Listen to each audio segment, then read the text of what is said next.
Bismillahirrahmanirrahim. Bismillahirrahmanirrahim. Assalamualaikum warahmatullahi wabarakatuh. Alhamdulillahi rabbil alamin. Wassalatu wassalamu ala asyrafil anbiya'i wal mursalin wa ala alihi wa sahbihi ajma'in, amma ba'd. Yang saya muliakan, yang berbahagia, Bapak Ibu, tuan-tuan dan puan-puan, jamaah salat fardu subuh Masjid Alamuddin, kita bersyukur kehadirat Allah Subhanahu wa Ta'ala. Alhamdulillah, pada pagi hari ini, di subuh hari ini, gerimis ya, tapi jamaah kita tetap ramai, dan semoga kehadiran kita untuk melaksanakan sholat subuh berjamaah ini diperhitungkan oleh Allah Subhanahu wa Ta'ala sebagai satu ibadah yang mendapat ganjaran pahala dan memenuhi kewajiban kita selaku hamba Allah. Dan kita yang hadir pada majelis ta'lim pada subuh ini, semoga Allah Subhanahu wa Ta'ala selalu memberikan pertolongan kepada kita, badan kita selalu dalam keadaan sehat walafiat, anak keturunan kita soleh dan solehah, dan segala urusan dipermudah oleh Allah Azza wa Jalla. Salawat dan salam kepada baginda Rasulullah Muhammad sallallahu alaihi wasallam. Allahumma salli ala sayyidina Muhammad wa ala ali sayyidina Muhammad. Banyak-banyak kita bersolawat, tuan-tuan dan puan-puan, Bapak Ibu, karena baginda Rasulullah Muhammad sallallahu alaihi wasallam begitu berjibaku dalam rangka membawa umat beliau dari kegelapan kepada cahaya keimanan, sehingga kita bersyukur pada hari ini kita dalam keadaan muslim dan mukmin. Semua itu tentu dari perjuangan baginda Rasulullah Muhammad SAW. Dan besok di akhirat tentu kita mengharapkan syafaat dari baginda Rasulullah Muhammad SAW. Bapak Ibu sekalian, pada kajian kita di subuh hari ini berhubungan dengan akhlak min akhlakis salafis soleh, akhlak salafus soleh.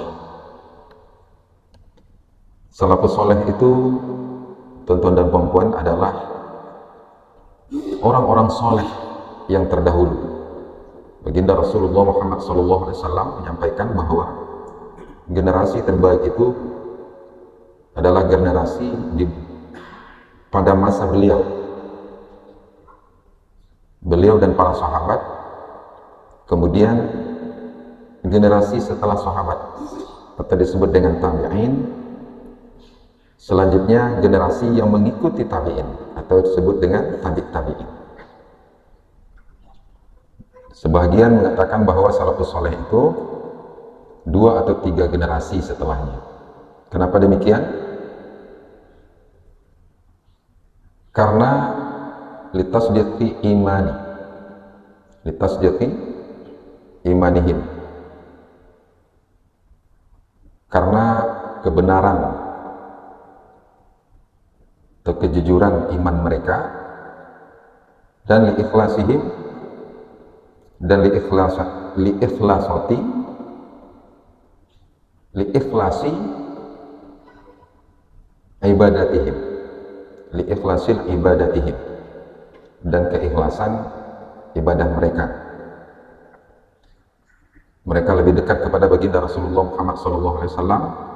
Tentu mereka lebih mendapatkan berita kebenaran dari baginda Rasul, dan sedikitnya mereka generasi yang tidak jauh dari Rasulullah, sehingga mereka lebih terjamin kebenaran iman dan keikhlasan dalam beribadah. Di antaranya Bapak Ibu,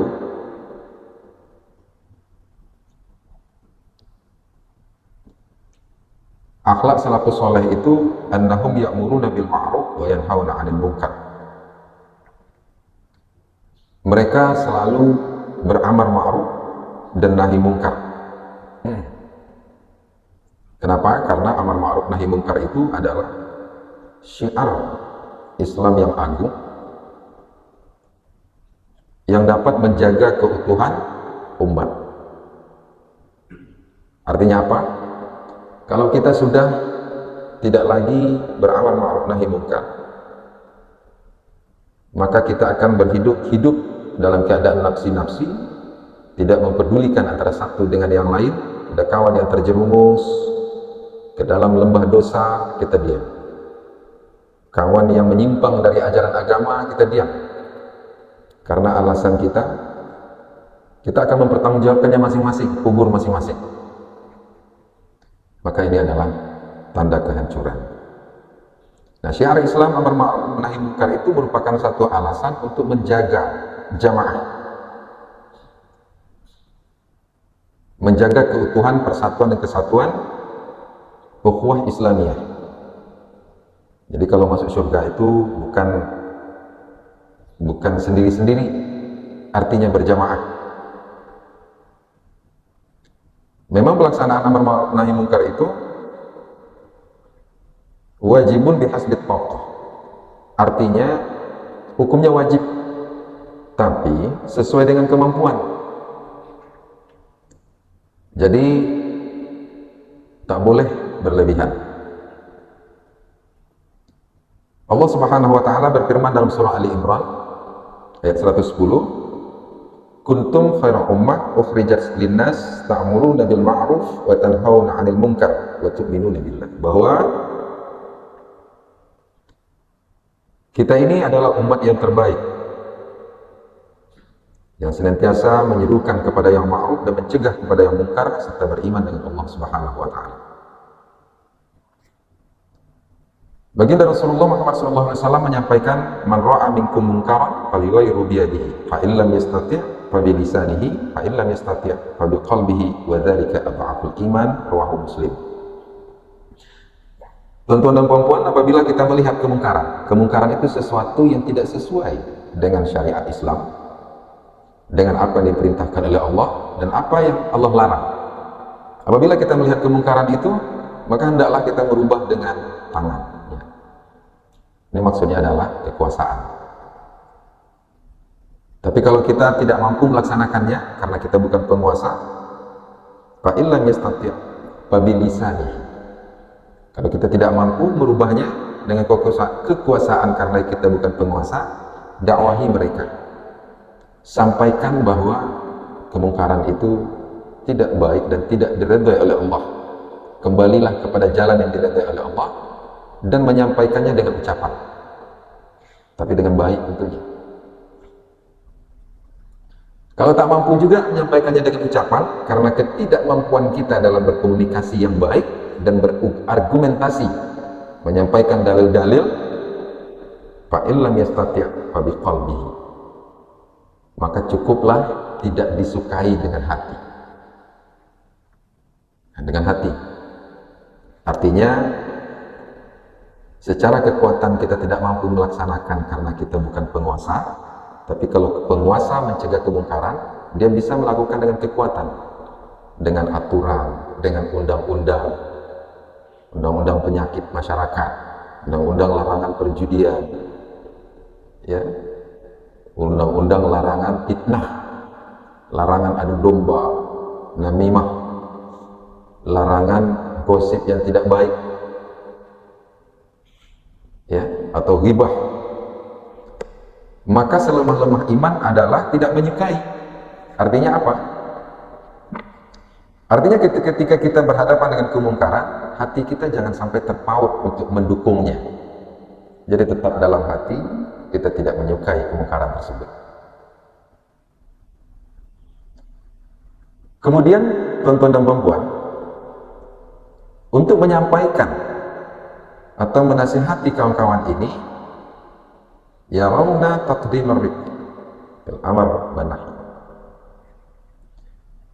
Para salafus saleh itu mengedepankan kelembutan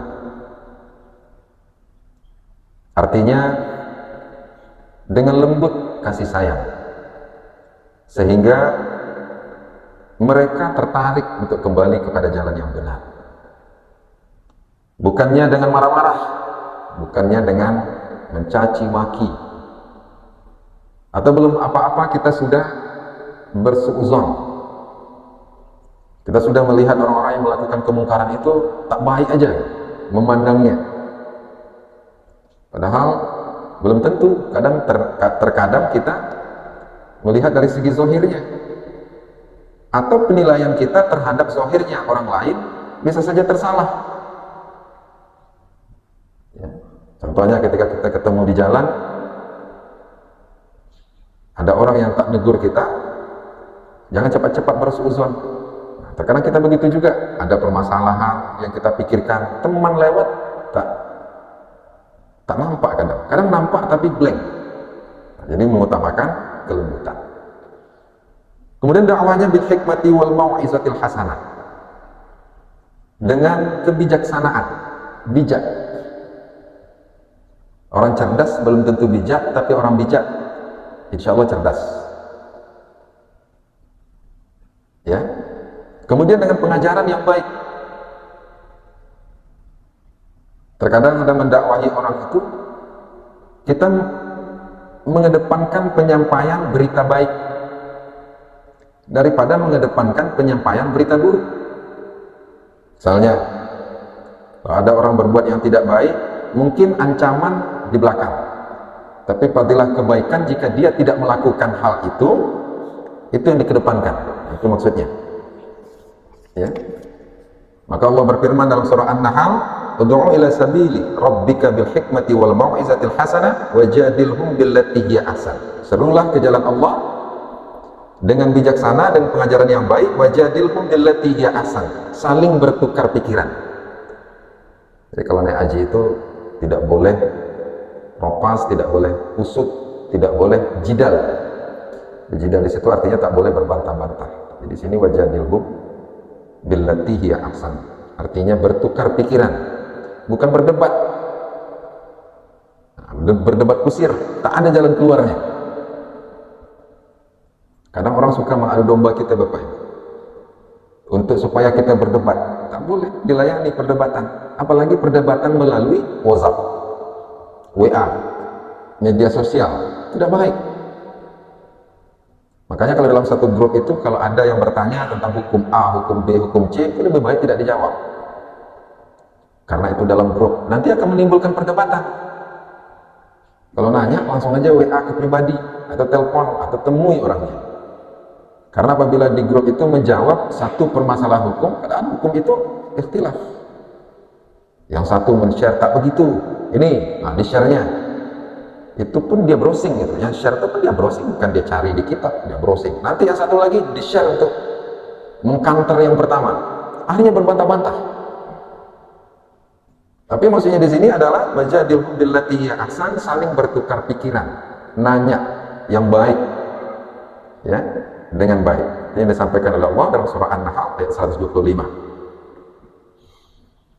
Kemudian juga salafus saleh itu mewajibkan sabar apabila ada orang yang apabila kita dakwahi mereka menyakiti kita, artinya menyakiti perasaan.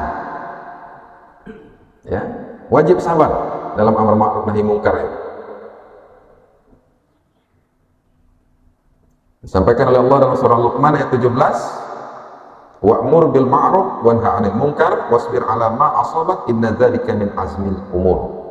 Satu keteguhan hati jika kita bersabar dalam melaksanakan amar ma'ruf nahi munkar dengan bijaksana, pengajaran yang baik, saling tukar pikiran, mengutamakan kelembutan, mengutamakan berita-berita yang baik tentang syurga, tentang fadilah jika mereka tidak melakukan itu dibandingkan ancaman. Dan ternyata kita juga tetap perasaan kita tetap tersakiti oleh tanggapannya, maka kita disuruh untuk bersabar. Karena itu bagian dari keteguhan hati dan i'tikad kita. Bapak Ibu sekalian, kemudian memelihara persatuan. Jangan sampai pula kita mengajak orang pada kebaikan, persatuan jadi pecah. Belum kita tegur orang itu, dia baik dengan kita. Setelah kita tegur, berkelahi dia. Besok dia tak tegur kita lagi. Jadi utamakan persatuan. Nah, bagaimana kita bisa berkomunikasi, menyampaikan bahwa sesuatu yang dilakukan oleh saudara kita itu tidak baik, tapi jamaah tetap terjaga. Terkadang kita tegur orang, kita tegur saudara kita, yang biasanya dia berjamaah di Masjid Alamuddin, setelah kita tegur, pindah masjid dia. Nanti kalau di masjid lain ditegur lagi, pindah masjid lain pula. Tapi itu masih baik, karena dia pindah-pindah masjid. Tapi kalau dari masjid pindah ke diskotik misalnya, itu baru tak baik. Saya ingat ada teman yang bilang, ini Allah alam, ini mungkin cerita saja ya. Kenapa tidak ke masjid sholat Jumat? Malas sholat Jumat, khotibnya marah terus. Khotibnya marah aja, ancaman saja, dan itu pun dengan nada-nada yang tinggi, marah aja bawaannya. Cerita aja, sebenarnya tidak ada alasan itu. Ya, jadi tetap menjaga persatuan. Ya, terkadang tidak semua orang bisa menerima berita untuk ditegur ke arah yang baik. Tapi yakinlah, ketika di hadapan kita dia tidak nerima, ketika di belakang kita, kadang dia kepikiran juga, benar juga ya. Tidak semua orang diberi hidayah oleh Allah Subhanahu wa Ta'ala. Nabi Nuh alaihissalam ratusan tahun berdakwah, hanya membawa lebih kurang 70 orang, tambah anggota keluarga tak sampai 80. Bapak Ibu sekalian, Nabi Nuh termasuk anaknya tak mampu dibawa ke jalan tauhid. Ya, banyak berita tentang itu. Kemudian menyatukan hati, artinya menyentuh hati, sehingga kehadiran kita itu dibutuhkan. Hadir kita di hadapan saudara kita merasa terhibur. Jangan hadir kita, orang merasa ada masalah dan datang pula dia, ini aku lagi masalah, kacau di hati. Tapi dengan hadirnya kita, dia senang, kita tak ada di kehilangan. Masya Allah, dalam hidup yang tak lama nih Bapak Ibu, kalau ini mampu kita buat, itu luar biasa. Dan apabila hal ini kita laksanakan dan orang itu berubah, setiap yang dia lakukan setelah perubahan itu, kita dapat pahala. Coba bayangkan, pahala itu jauh lebih mudah dicari dibandingkan dosa sebenarnya. Cuma kenapa jadi sesat? Karena syaitan. Ya, Bapak Ibu, tuan-tuan dan puan sekalian, di hati. Ya. Kemudian menghilangkan perbedaan dan ikhtilaf. Kalau bertanya tentang masalah-masalah yang berbeda, furu'iyah, cabang, Ustaz, kenapa orang itu sholatnya begini, kita kok begini, kenapa begini, dalam pengamalannya kenapa begini, kok berbeda dengan kita, itu bertanya, tidak apa-apa. Tapi ketika kita tahu bahwasanya firqah atau perbedaan dalam premnya ahli sunnah wal jamaah yang memegang 4 imam mazhab, kita tahu mereka berbeda dengan kita, tiba-tiba kita datang, kita katakan, itu tak benar itu yang kamu buat itu, ngapain kayak gitu? Kita ini di sini paham ini, kenapa kamu sendiri aja yang begitu? Tidak baik juga. Masya Allah, kalau kita mengenali perbedaan yang furu'iyah itu dengan baik, maka tidak ada yang aneh dan kita bisa berteman dengan semua orang. Karena perbedaan cabang tidak menyentuh pokok akidah. Kalau akidah, rukun imannya tambah, rukun Islamnya beda, gitu ya. Nah, itu udah jauh. Itu asal. Tapi kalau furu' cabang, gaya sholatnya berbeda, ya, cara bersedekahnya berbeda, nah, itu hal yang biasa-biasa saja. Kemudian wa yarawna nasihata likulli muslimin wa ta'awunu 'alal birri wat taqwa. Saling menasihati yang berkaitan dengan kebaikan dan ketakwaan, saling tolong-menolong. Bapak Ibu, saling tolong-menolong, saling nasihat. Karena dikatakan dalam hadis riwayat Muslim, ad-dinu nasihat. Agama itu adalah nasihat. Jadi kalau datang teman nasihati kita, jangan marah. Tapi kalau ada teman yang tak mau menasihati kita, itu bukan teman yang baik. Ya, terkadang kan kita tersalah, teman diam aja, atau dia dukung, santai lah bro, tak apa-apa tuh, sedangkan si A lebih parah lagi, nggak masalah tuh dong. Itu bukan teman yang baik. Kadang kita berbangga membawa teman yang ke arah yang tidak baik. Ada orang yang berbangga, si A itu dia tak tahu apa-apa tuh kemarin. Itulah, jadi sia kemarin saya bawa enjoy di Pekanbaru. Sejak itu dia tak perlu saya temani lagi, sampai sekarang dia. Itu jangan dibanggakan Bapak Ibu. Setiap dia melaksanakan sesuatu yang tidak baik, karena kita yang ngajarin pertama, itu dosanya kita dapat terus. Jangan pikir kuno betul, dia kolok dia tuh kemarin tuh, karena saya aja tuh, terbuka wawasannya. Sekarang udah tahu dia, pergi ke ini, hiburan sini. Jangan bangga. Kalau ada yang melakukan hal seperti itu, datangi lagi, cabut balik. Katakan itu tidak baik. Kalau tidak, menjadi dosa yang mengalir. Bapak Ibu sekalian. Kemudian juga salafus saleh itu selalu memelihara syiar-syiar Islam, ka iqamatis salatil jum'ah wal jamaah wal haji wal jihad wal a'yad ma'al umara'i abraran kanu atau fujaran. Menjaga syiar Islam itu terutama mendirikan salat Jumat dan jamaah. Jaga syiar Islam. Haji, berjihad, dan bersama-sama dengan para umara untuk melaksanakan hari-hari besar Islam. Itu bagian dari syiar. Di sini disebut bersama dengan pemimpin untuk melaksanakan hari-hari besar Islam. Ayat hanya hari raya ya. Itu bagian dari syiar.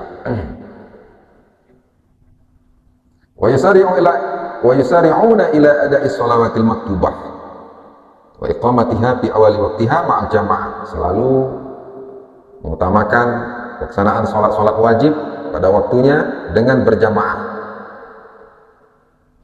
Wa ya'muruna bil khusyu' wa tuma'ninah fiha, dan menyeru untuk melaksanakan sholat itu dengan khusyuk. Apa disebut dengan khusyuk? Sholat dengan khusyuk dan tumak ninah. Khusyuk itu yang pertama ada namanya khusyuk badaniyah. Badan kita itu khusyuk dalam sholat. Dan disebut dengan khusyuk hati dan ruh. Bagaimana khusyuk badan kita dalam sholat? Zahirnya. Maksudnya apa? Untuk hal-hal sholat yang bersifat zahir sempurna, itu khusyuk badan. Mulai dari wudhunya sempurna, ya, sesuai dengan syariat, dipelajarinya wudhu dengan baik, sampai gerakan-gerakan sholatnya yang zahir sempurna. Takbirnya sempurna, angkat tangan saat takbirnya sempurna, batasannya tahu di mana saja. Rukuknya sempurna, dipelajarinya dengan baik. Rukuk itu seperti ini. Sujudnya sempurna, i'tidalnya sempurna. Meletakkan tangan ketika sujud di lantai sempurna. Itu namanya khusyuk badan. Ya, sempurna dia. Bacaannya baik dan sempurna, ya, sesuai dengan kemampuan. Khusyuk hati, hatinya hadir, terpaut dengan Allah. Tidak ada sholat illa bi huduril qalbi. Kalau hati tidak hadir, maka sholat kita tidak diperhitungkan. Hatinya hadir. Makanya kalau ulama Syafi'iyah dalam memasang niat itu berbarengan dengan takbiratul ihram di hati. Ya, hatinya hadir dalam sholat itu. Jangan sholat badan kita sudah khusyuk. Khusyuk itu artinya gerakan sempurna, sudah kita pelajari yang baik, tapi ketika kita sholat hati kita kemana-mana. Nah begitu. Ketika hati itu lewat pergi kemana, maka kembalikan lagi. Pergi lagi, kembalikan lagi. Terkadang kan kita mungkin pernah sama-sama merasakan, saya juga merasa, ketika ada masalah, sholat itu masalah terbayang saja. Itu kerjaan setan. Kita tahu itu kerjaan setan. Ya. Nah begitu. Kemudian ruh. Kita ini Bapak Ibu, semua perangkat yang ada di badan kita ini bisa aktif, itu karena ada ruh. Mata melihat karena ada ruh, telinga mendengar karena ada ruh, lisan bisa berkata-kata karena ada ruh, mata itu bukan bisa melihat, tapi dia alat melihat. Yang melihat itu ruh. Buktinya orang meninggal matanya terbuka, dia tak melihat Bapak. Kalau benar-benar mata itu bisa melihat, enggak. Orang meninggal itu telinganya tak ada, tapi dia nggak bisa mendengar. Itu buktinya bahwa telinga itu bukan mampu mendengar, tapi alat mendengar. Orang meninggal lidahnya ada, tapi dia nggak bisa bicara. Yang membuat semua itu aktif ruh. Ini kita ingat, kita syukuri dalam sholat bahwasanya kita meyakini ruh itu yang diberikan oleh Allah, yang mampu membuat mata kita melihat, telinga kita mendengar, lisan kita bisa bicara, dan lain sebagainya. Sehingga dalam sholat itu kita semakin inqiyad wal khudu', semakin tunduk dan patuh, dan kita semakin merasa kecil di hadapan Allah Subhanahu wa taala. Wa tuma'ninah, tuma'ninah itu artinya tulang-tulang kita sudah pada posisinya, baru dilakukan pergerakan berikutnya. Ketika rukuk, tulang kita itu sudah pada posisinya, baru dilakukan gerakan berikutnya. Itu artinya tuma'ninah. Disebut oleh Allah dalam surah Al-Mu'minun, qad aflahal mu'minun alladzina hum fi salatihim khashi'un. Beruntung orang-orang beriman itu yang apabila salatnya dalam keadaan khusyuk. Baik, kita bayangkan tuan-tuan dan puan-puan, berapa lama kita salat, berapa lama kita hidup, dan berapa banyak salat yang sudah kita lakukan, cuma berapa yang khusyuk? Ya, cuma berapa yang khusyuk? Nah, jadi ternyata khusyuk itu juga harus dipelajari, ya, harus dipelajari khusyuk itu. Atau mungkinlah kita bisa khusyuk, Ustaz, kalau sahabatnya sholat tak khusyuk, kan begitu Bapak Ibu? Bisa khusyuk, insya Allah. Jika kita pengen khusyuk, tapi jalan-jalan ke arah khusyuk itu sudah kita pelajari, ya, seperti itu. Dan disebutkan juga orang ahli salafus saleh itu yatawasawna biqiyamil laili, mereka saling menasihati, saling berwasiat untuk melakukan sholat malam. Ya, kalau tadi tahajud enggak, ada gitulah. Itu dibuat enggak, gitu. Saling mengingatkan, sholat malam. Minimal witir. Kalau takut juga lepas isya langsung witir. Nah, rawatib dulu lah. Sudah itu langsung witir 3 rakaat. Nanti kalau mau sholat malam tidak masalah. Yang tak boleh itu kalau witir itu digabungkan. Nah, misalnya witir dulu, kemudian setelah witir langsung tahajud. Nah, itu salah. Makanya sahabat ada yang melakukan sholat witir setelah sholat isya. Umar bin Khattab melakukan sholat witir di akhir malam. Dua-duanya dibenarkan oleh Rasulullah Muhammad SAW. Yang melakukan sholat witir setelah sholat isya disebut oleh Allah dia menjalankan agama dengan hati-hati. Sedangkan Umar melakukan sholat witir setelah tahajud malam di ujung malam menjelang subuh, maka Rasulullah mengatakan Umar melaksanakan agamanya dengan ketegasan. Dua-duanya boleh. Perbanyak sholat sunnah antara maghrib dengan isya. Perbanyak sholat sunnah. Ya. Nah, saya menasihati sholat malam. Wa li'anna Allah Subhanahu wa taala amara nabiyahu bi qiyamil laili. Karena Allah Subhanahu wa taala merintahkan nabinya untuk selalu mendirikan salat malam. Wal ijtihadu fi ta'atihi ta'ala. Bersungguh-sungguh dalam taat kepada Allah. Jadi jangan beratus zimmah. Beratus zimmah itu artinya apa? Lepas kewajiban. Jadi harus sungguh-sungguh. Salat harus sungguh-sungguh. Bukan hanya lepas kewajiban. Lepas kewajiban itu artinya bebas dari kewajiban, tapi pahala nggak ada. Kan rugi loh. Ada orang yang rajin sholat, sholat wajib pasti ya, sholat sunnah dia rajin. Terkadang dia rugi, kenapa? Karena dia tidak memperbaiki sholatnya. Padahal dia punya keinginan sholat yang bagus, dia rajin sholat, ringan. Tapi dia tidak pernah mempelajarinya dengan baik. Ya, yang penting niat Ustadz, dia bilang. Niat itu salah satu rukun. Rukunnya banyak. Jadi kalau satu saja, yang penting niat, enggak. Kalau niat saja betul, rukun yang lain tak betul, enggak betul juga. Jadi salah sebenarnya, yang penting niat. Ya, tidak sepenuhnya ungkapan itu benar, yang penting niat. Kalau niat kita benar berarti benar semua. Enggak, tengok dulu. Niat itu salah satu rukun. Kalau rukunnya yang lain itu salah, enggak, tak benar juga. Ketika orang ringan melaksanakan ibadah, maka imannya sudah naik. Karena yazidu bit ta'ati, iman itu naik dengan taat. Wa yanqusu bil maksiati, iman itu turun dengan maksiat. Bapak Ibu. Nah, jadi benar-benar bersungguh-sungguh. Bahkan baginda Rasulullah Muhammad SAW, hadis dari An Aisyah radhiyallahu anha, anna Nabiyullah sallallahu alaihi wasallam kana yaqum minal laili hatta tatafattara qudamu. Bahwasanya Nabi Muhammad SAW, kata Aisyah, dia melaksanakan sholat malam itu sampai pecah tumitnya. Coba bayangkan, sampai pecah tumitnya. Padahal baginda Rasul itu maksum. Maksum itu bebas, terjaga dari dosa.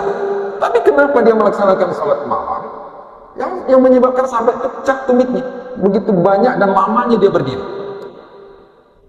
Padahal Rasulullah bebas dari dosa. Kita yang tidak maksum. Baginda Rasulullah Muhammad SAW dijamin oleh Allah, kekasih Allah. Bahkan keistimewaannya dibawa oleh Allah menjelajahi antariksa sampai Arasy. Tapi masih juga tak berhenti sholat sunnah, sholat malam. Kita cerita ini, Bapak Ibu, kalau di barzah kita menjadi orang, di dunia kita menjadi orang baik, sampai di barzah ratusan ribu tahun di alam barzah, kita macam tertidur dari satu waktu sholat ke waktu sholat yang lain saja. Begitu sebentarnya. Berarti tidak lama kita bertemu dengan Rasulullah. Coba bayangkan, umur kita berapa? Kita kan tak lama lagi. Ya, kita menempuh alam barzah. Di alam barzah itu kan lama. Tapi bagi orang yang beriman, dia seperti tidurnya pengantin antara waktu sholat yang satu dengan satu sholat yang lain. Sebentar. Maksudnya apa? Kita bakalan ketemu Rasulullah dalam waktu yang tidak lama. Ya kan? Kan lama kita di barzah. Di dunia aja pasti lama. Di dunia. Kira-kira berapa lama lagi, Ustaz Bobby? Berapa lama lagi itu dunia? Pak Haji John. Tak lama. Yang lama itu di barzah. Tapi bagi orang beriman, barzah itu sebentar. Ashabul Kahfi saja tidurnya ratusan tahun, dia rasa sebentar saja. Lebih 300 tahun dia tidur. Artinya ketika kita menyadari bahwasanya baginda Rasul melakukan ini, dan ketika kita bertemu dengan dia nanti, kita tidak membawa apa-apa, kita bukan maksum, tidak terpelihara dari dosa, malu. Bagaimana kita mau mendapatkan syafaat beliau? Akan ketemu Rasul lama lagi. Enggak, kan saya ceritakan tadi, lamanya di barzah. Di barzah itu bagi orang beriman sebentar, berarti kan tak lama. Ya kan? Nah gitu Bapak Ibu sekalian. Sampai pecah. Sehingga Aisyah mengatakan, lima tasna'u hadza ya Rasulullah. Kenapa harus sampai begini ya Rasulullah? Qad ghafarallahu laka ma taqaddama min dzambika wa ma ta'akhkhar. Kenapa harus sampai pecah-pecah tumitmu? Bahkan nama lain infaqatat, artinya bengkak-bengkak tumitnya. Kenapa harus seperti ini ya Rasulullah, kata Aisyah? Bukankah Allah telah mengampuni dosa-dosamu yang telah lalu di dekat? Apa kata Rasulullah? Afala akunu 'abdan syakur. Apakah tidak sebaiknya aku menjadi hamba yang bersyukur, wahai Aisyah? Coba Bapak Ibu bayangkan. Ya.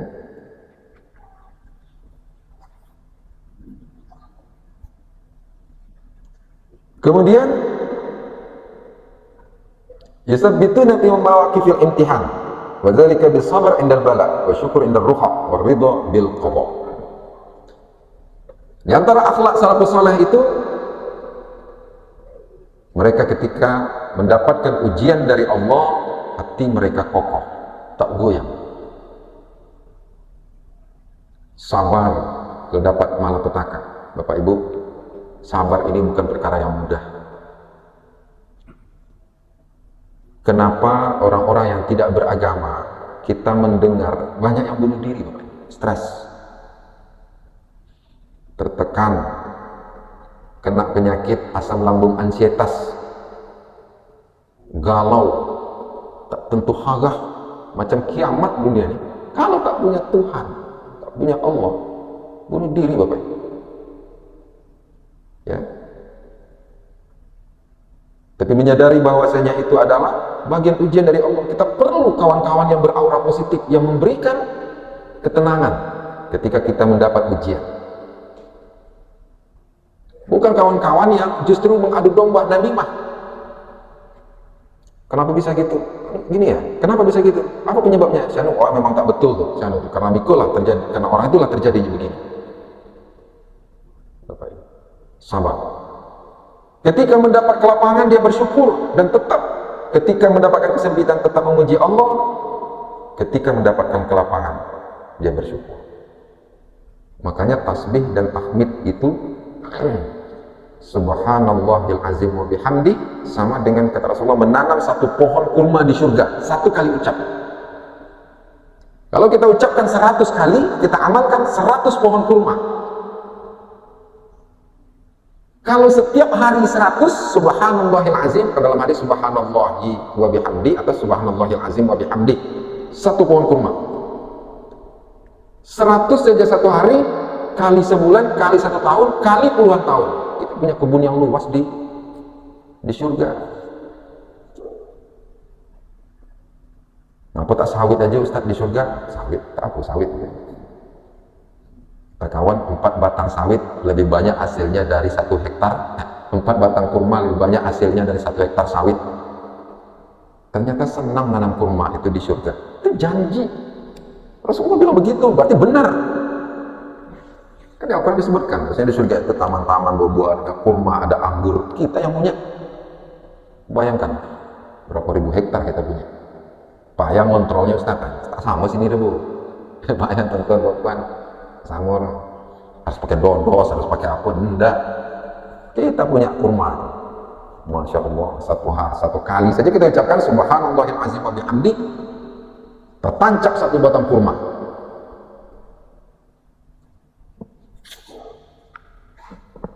Gitu ya.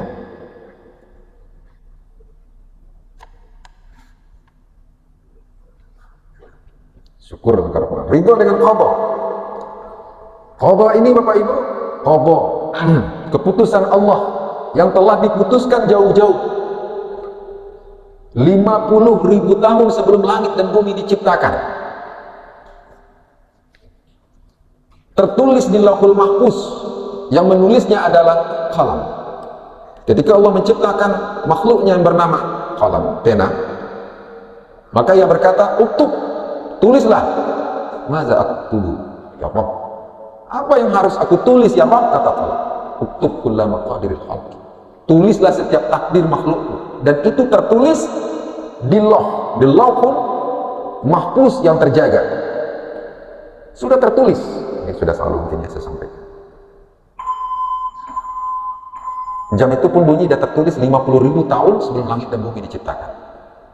Bunyi itu sekarang 50.000 tahun sebelum langit dan bumi diciptakan. Detik segitu bunyi. Itu detik tanda harus selesai. Iya, udah masuk waktu toh? Hah? Udah masuk waktu Isra Ji? 6.17. Oke, selesai kita. Nah, ini qadha, ridho dengan qadha, ini bukan masalah yang kecil, ridho dengan qadha. Insya Allah kalau ada ikhlas, ada ridho. Ridho itu di atas ikhlas. Apa yang disebut dengan ikhlas? Apa yang disebut dengan ridho? Kalau ikhlas, dia menerima qadha, ketetapan Allah Subhanahu wa taala, dia menerima dan tidak keluar umpatan di mulutnya. Hatinya bagaimanapun dia terima, dari mulutnya tak keluar umpatan. Itu ikhlasnya. Tapi kalau ridho, dia terima dan dia menyadari itu ladang amal bagi dia, sehingga dia gembira. Jadi kalau orang ikhlas nih, belum tentu dia gembira menerima qadha Allah. Menerima takdir itu belum tentu dia gembira, tapi dia berusaha untuk gembira, sehingga yang terucap di mulutnya hanya yang baik-baik saja. Tak ada kalau di situ, tak ada jika. Nah, tak ada ngapo lah bisa gini ya. Kalau tak begini, kemarin tak gini. Itu tak keluar umpatan itu dari mulutnya, itu ikhlas. Tapi kalau ridho di atas itu, ketika dia menerima ketetapan Allah yang menurut dia bisa mencelakai dirinya, tapi itu sudah menjadi ketetapan Allah, dia gembira karena itu bagian dari menghapus dosa, ladang amal, dan dia tetap tersenyum. Baik Bapak Ibu, ada yang tanya? Ya Ji.